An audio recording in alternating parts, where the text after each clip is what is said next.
بسم اللہ الرحمن الرحیم الحمد للہ رب العالمین والصلاة والسلام علی سید المرسلین وعلی آلہ واصحابہ اجمعین اما بعد فاعوذ باللہ من الشیطان الرجیم بسم اللہ الرحمن الرحیم وَلَقَدْ آتَيْنَا دَاوُودَ وَسُلَيْمَانَ عِلْمًا وقال الحمد لله الذي فضلنا على كثير من عباده المؤمنين وورث سليمان داود وقال يا أيها الناس علمنا منطق الطير وأوتينا من كل شيء إن هذا لهو الفضل المبين صدق الله مولانا وَلَقَدْ آتَيْنَا دَاوُودَ وَسُلَيْمَانَ عِلْمًا یقیناً ہم نے عطا کیا داود کو اور سلیمان کو علم. وقال دونوں نے کہا الحمدللہ ساری تعریفیں الذی فضلنا علی کثیر من عبادہ المؤمنین جس نے ہمیں فضیلت دی اپنے ایمان والے بندوں میں سے اکثر پر. اس آیت کی تشریح پچھلے درس میں آپ کے سامنے آ چکی ہے. آگے فرمایا وَوَرِثَ سُلَيْمَانُ داود وارث بنے سلیمان داود کے. داود علیہ السلام والد ہیں، سلیمان علیہ السلام آگے ان کے بیٹے. اور یہاں وراثت سے مراد علم، نبوت، تقوی، عمل، ان چیزوں کی وراثت ہے. والد کے بعد بیٹے نبی بنے،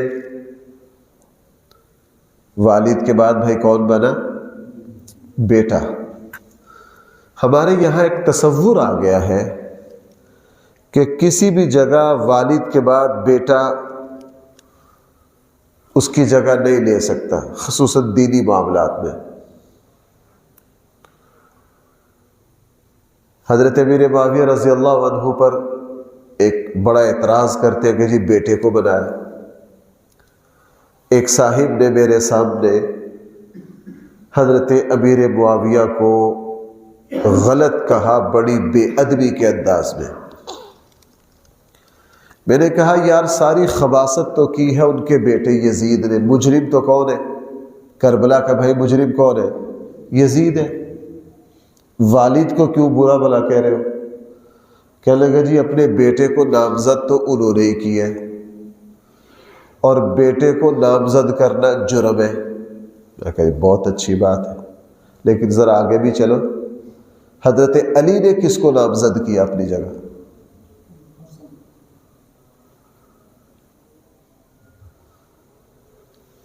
حضرت علی نے کس کو نامزد کیا اپنی جگہ؟ اپنے بیٹے. اگر اصول یہ ہے کہ بیٹے کو نامزد کرنا جرم ہے تو حضرت علی رضی اللہ عنہ کے بارے میں کیا خیال ہے؟ توبہ نعوذ باللہ. اس سے آگے بڑھ کے بھائی حضرت زید بن حارثہ رضی اللہ عنہ شہید ہوئے.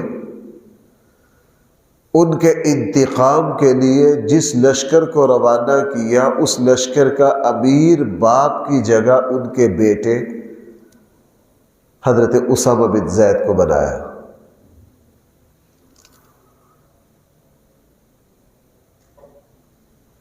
بھائی میری بات سمجھ پا رہے ہیں آپ؟ والد حضرت زید بن حارثہ، ان کی جگہ کون آئے؟ ان کے. مکہ فتح ہوا، انصار کا جھنڈا سعد بن عبادہ کے پاس تھا. کسی وجہ سے رسول اللہ صلی اللہ علیہ وسلم نے اس وقت جھنڈا کسی کے ہاتھ میں دینا یہ عبارت اور بہت بڑا عہدہ اور اعزاز تھا.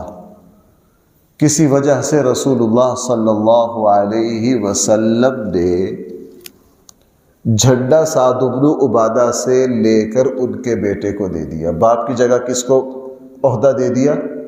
بیٹے کو. زید بن حارثہ کی جگہ کس کو دیا؟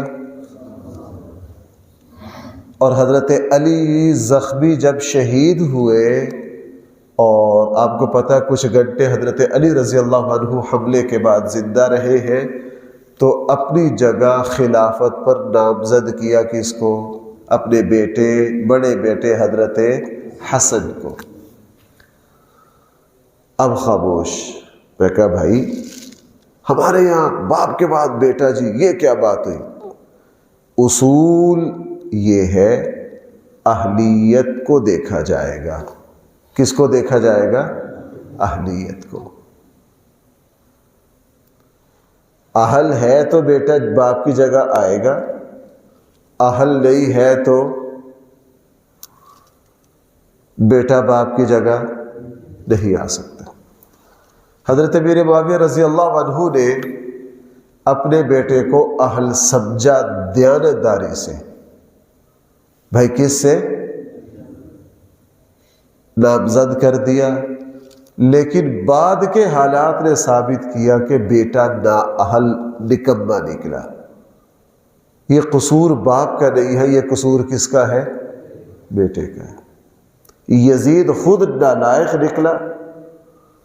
اس نے کربلا والی ایسی حماقت کی، ایک تو رسول اللہ صلی اللہ علیہ وسلم کے اہل بیت کو، حضور کے اہل بیت، بلکہ میں کیا آپ بھی ہر مسلمان یہی کہتا، اگر حضرت حسین 100% غلط بھی ہوتے پھر بھی حضور کا خاندان تھا. بھائی کیا تھا؟ نسبت کا کچھ خیال ہوتا ہے، کچھ احترام ہوتا ہے. اگر حضرت حسین رضی اللہ عنہ کا موقف 100% غلط بھی ہوتا پھر بھی ان پر تلوار اٹھانا کسی طرح اس امت کو زیب ایسی بے وقوفی کر گئے کہ 14 سالوں سے 1400 سال گزر گئے. قیامت تک یہ جھگڑا بڑھے گا ہی، اختلافات آگے بڑھے گے. بہرحال میں عرض کر رہا ہوں، حضرت سلیمان کے وارث، حضرت داؤد کے وارث کون بنے؟ حضرت. دوسری بات، یہاں وراثت سے کون سی وراثت مراد ہے؟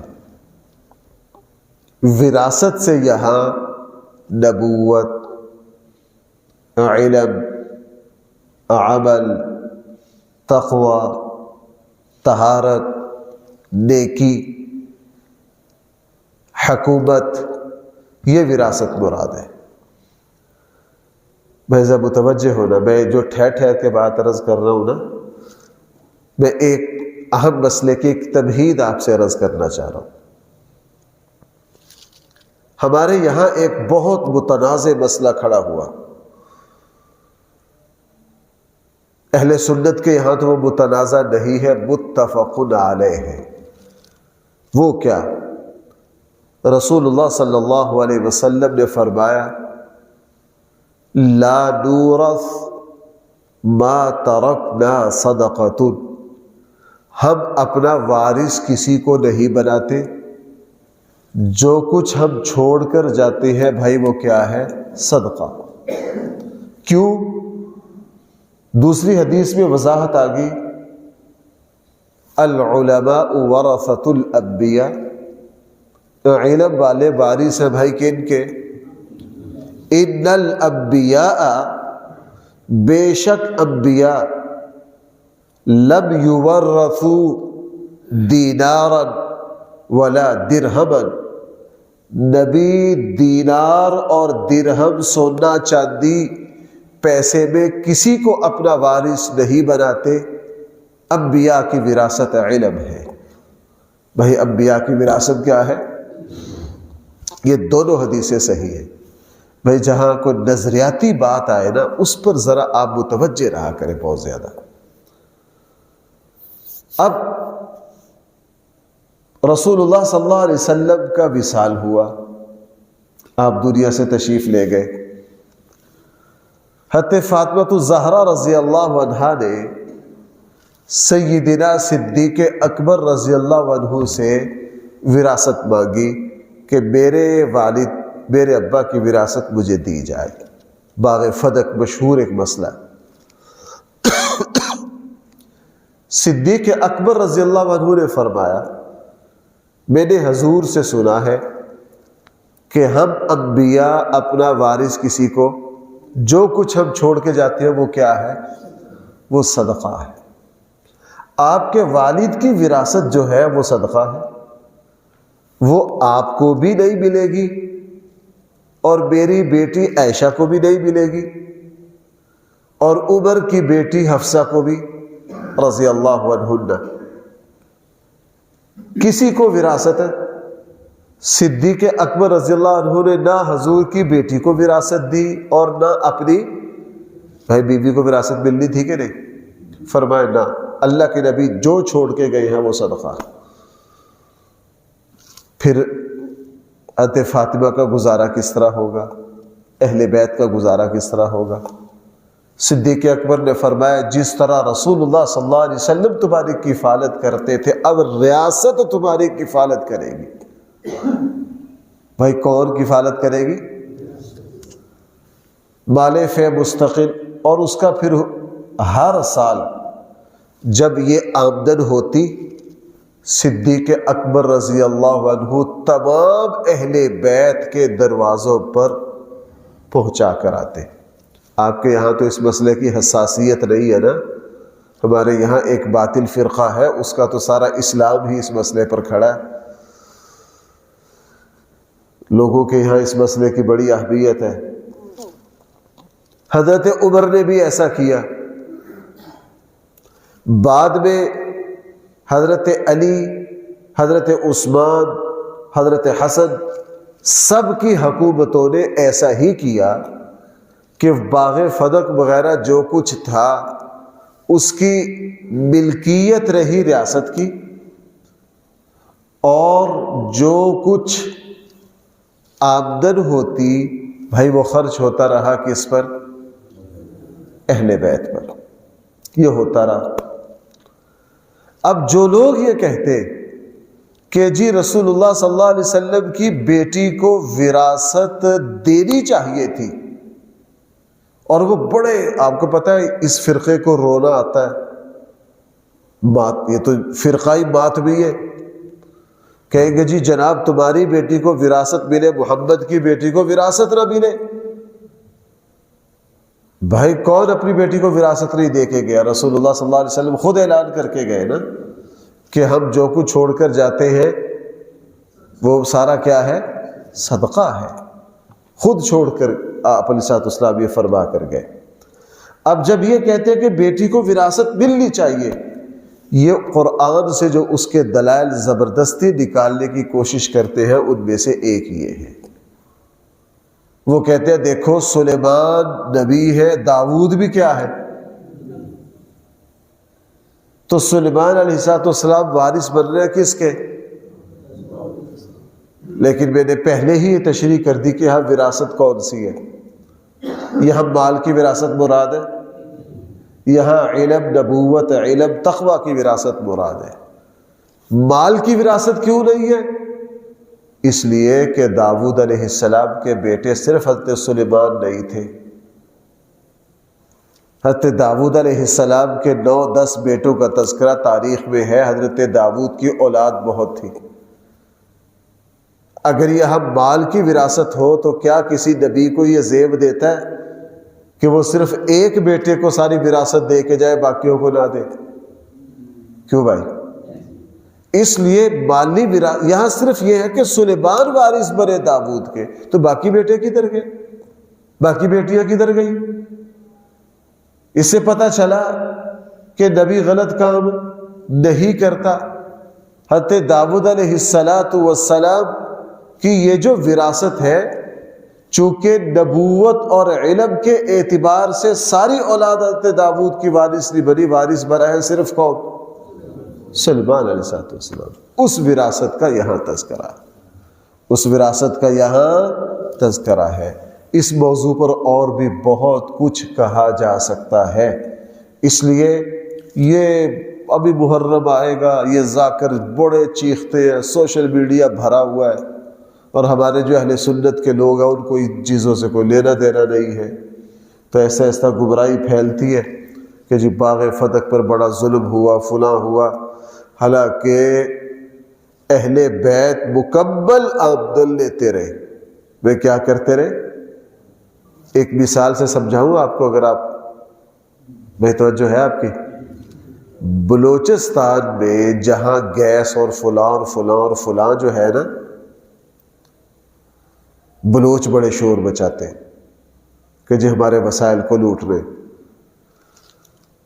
حالانکہ حکومت پاکستان کئی مرتبہ تفصیلات جاری کر چکی ہے کہ جن جن لوگوں کی زمینوں سے گیس نکل رہا ہے ان کو سالانہ کتنی قیمت ادا کی جاتی ہے.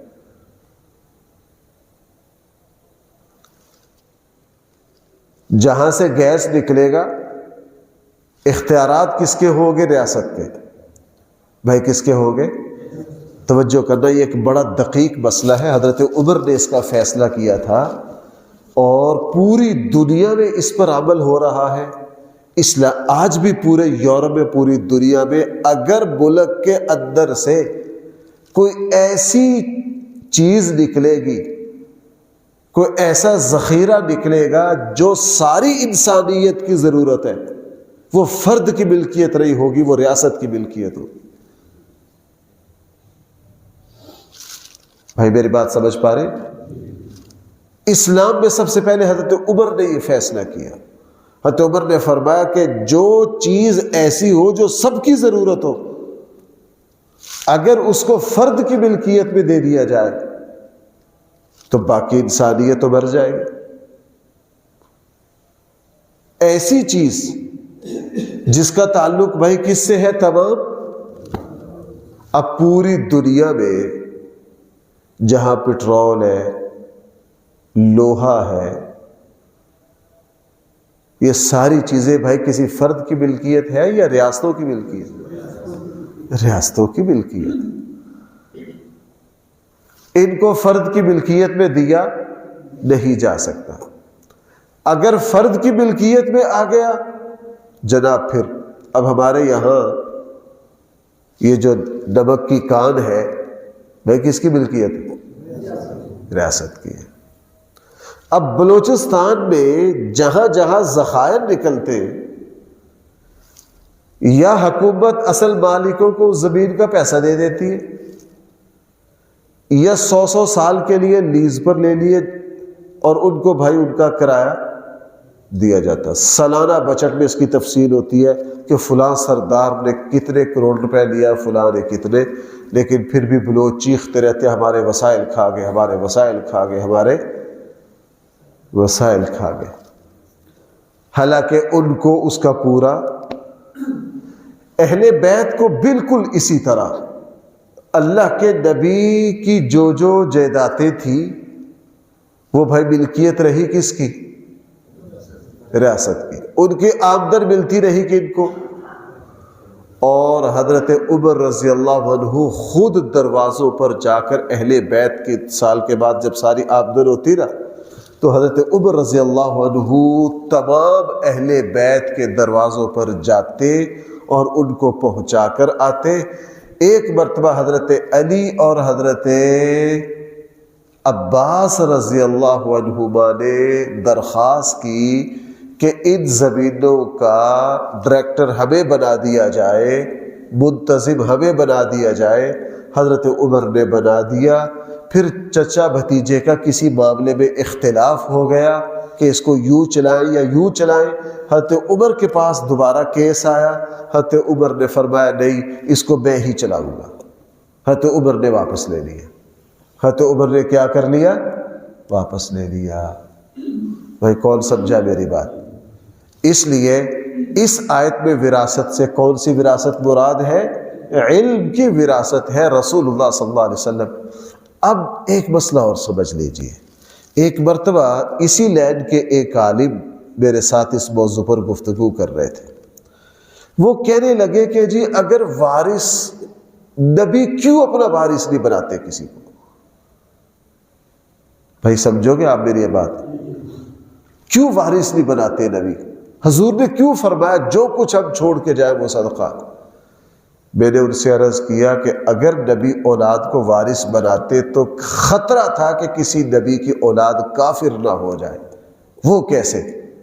دیکھو آپ ہمارے یہاں دیکھ لو، معاشرے میں عمر زیادہ ہو جائے، پوتے جوان ہو جائے تو سارے دعا کرتے ہیں کہ بابا جلدی مرے، وراثت ہمیں ملے. وہی ہمارے معاشرے میں ہو رہا ہے کہ نہیں؟ یہاں تک کہ پوتے نے دادے کو قتل کیا، ایسے واقعات ہیں جائیداد میں. اب اگر نبی کی وراثت چلے اور نبی کی اولاد میں سے کوئی یہ تمنا کرے کہ میرا باپ جلدی مرے تاکہ وراثت ہے، اب نبی کو توبہ نعوذ باللہ یا کوئی قتل کرے اپنی ان کے وارثوں میں سے، یا کوئی بد دعا کرے یا کوئی تمنا کرے موت کی نبی کی، تو اس کا ایمان بچے گا؟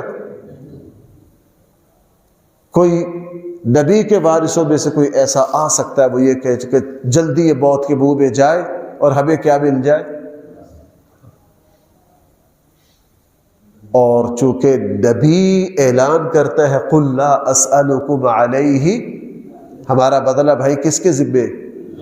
اس لیے نبی کی مالی وراثت نہیں چلائی جاتی تاکہ لوگوں کو پیغام مل جائے کہ نبی کوئی بادشاہ نہیں ہے جس کے بعد وراثت اولاد میں جا رہی ہے. دنیا کا بادشاہ مرتا ہے تو اس کی کروڑوں اربوں کی جائیدادیں کن کی طرف منتقل ہوتی؟ اولادوں کی طرف منتقل ہوئی ہے. ابھی سعودیہ کا عبداللہ مرا تھا، اس کی جائیداد کی تفصیل عرب میڈیا نے دکھائی تھی کہ ان کے بیٹوں میں کس طرح تقسیم ہوئی، اربوں خربوں روپے کی جائیداد. اگر نبی کی وراثت بھی تقسیم ہونے لگے تو کوئی غیر مسلم کہہ سکتا ہے یا جس طرح بادشاہوں کی جائیدادیں ہیں نبیوں کی بھی جائیدادیں ہیں، یہ کیا تم تو کہتے ہو نبی ہو اور رنگ ڈنگ سارا بادشاہوں والا ہے. اس لیے نبی کی ہر بات نرالی ہوتی ہے، نبی ہر عمل سے یہ بتاتا ہے کہ میں بادشاہ نہیں ہوں، میں تو اللہ کا نمائندہ ہوں. میں کس کا نمائندہ ہوں؟ اللہ کا نمائندہ ہوں. اس لیے رسول اللہ صلی اللہ علیہ وسلم اور تمام نبیوں کی وراثت آگے نہیں چلتی. بہرحال فرمایا وَوَرِثَ سُلَيْمَانُ داود، سلیمان وارث بنے کس کے؟ داود کے. اس مسئلے کو میں نے کچھ وضاحت سے عرض کر دیا ہے، باقی سائد کی کچھ اور باتیں انشاءاللہ وہ آئندہ درس میں سے. الحمدللہ رب العالمین والصلاة والسلام على سید الانبیاء والمرسلین وعلى آلہ واصحابہ اجمعین. ربنا آتنا فی الدنیا حسنہ وفی الآخرة حسنہ وقنا عذاب النار. صلی اللہ تعالی علی خیر خلقہ سیدنا و مولانا محمد وآلہ واصحابہ اجمعین.